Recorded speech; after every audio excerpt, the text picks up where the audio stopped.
Hello student, welcome to Jayashree teaching class. এখন আমরা class 5 এর সেকেন্ড সেমিস্টার ইভ্যালুয়েশনের পরিবেশ থেকে মানে 16 পুরুলিয়া জেলা স্কুল এটা সলভ করবো। ঠিক আছে, দেখো রয়েছে একে রয়েছে শূন্যস্থান পূরণ করো। যে মূলের সাহায্যে উদ্ভিদ বাতাস থেকে সরাসরি অক্সিজেন নেয় তাকে কি বলে? শ্বাসমূল। শিলাবতী ও দ্বারকেশ্বর নদীর মিলিত প্রবাহের নাম কি? রূপনারায়ণ। জওহরলাল নেহেরুর জন্মদিন পালিত হয় শিশু দিবস। পশ্চিমবঙ্গের সবচেয়ে উঁচু পর্বতশৃঙ্গ সান্দাকফু-এর উচ্চতা কত? 3630 মিটার। কত সালে বক্সার দুর্গ ভারতের অন্তর্ভুক্ত হয়? 1860 সালে। পশ্চিমবঙ্গের কোন জেলায় দুগ্ধ সংরক্ষণ কেন্দ্র আছে? হুগলি। এরপরে লেখো সঠিক উত্তরটি নির্বাচন করো। আজাদ হিন্দ ফৌজ গঠন করেছিলেন কে? নেতাজি। লেজে ভর দিয়ে খানিকটা লাফাতে পারে কি? খ চ্যাং মাছ। বারুইপুরের পেয়ারা বিখ্যাত। ধান কাটা ও ছাড়ার আধুনিক যন্ত্রটির নাম কি? খ হারভেস্টার। ভারতের প্রথম শিক্ষামন্ত্রী হলেন? খ মৌলানা আবুল কালাম আজাদ।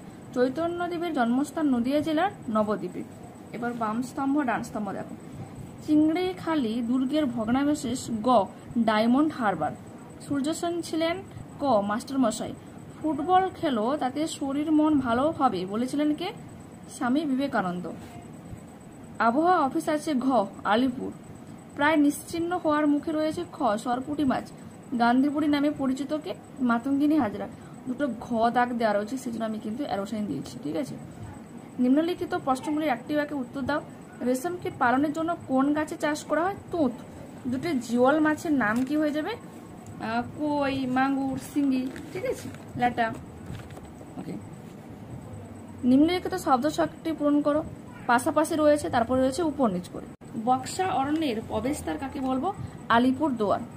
পশ্চিমবঙ্গের ম্যানগ্রোভ অরণ্য অধ্যুষিত অঞ্চল হয়ে যাবে কি? সুন্দরবন। পূর্ব মেদিনীপুর যেখানে কাজু বাদামের চাষ করা হয় সেটা কি হয়ে যাবে বলো তো? দীঘা। তারপরে কি রয়েছে? পশ্চিমবঙ্গের যে জেলার পুরো অংশটাই পশ্চিমের মালভূমি অঞ্চল, সেটা কি হয়ে যাবে? পুরুলিয়া। এটা 4টা ঘর দেওয়ার কথা, 5টা দিয়েছে, তোমরা এখান থেকে লেখা শুরু করো। ঠিক আছে, পশ্চিমবঙ্গের যেখানে জাতীয় পাঠাগার আছে দেখো আলিপুর হয়ে যাবে।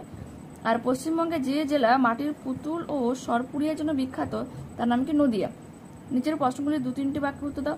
লুপ্তপ্রায় মাছ বাঁচানোর জন্য কি কি উপায় গ্রহণ করা যেতে পারে? টেস্টমূল কাকে বলে? পর্বতের মাথায় বরফ জমে কেন? এই 3টি প্রশ্নের সমাধান তোমরা পর্ব দেখে নাও। ওকে।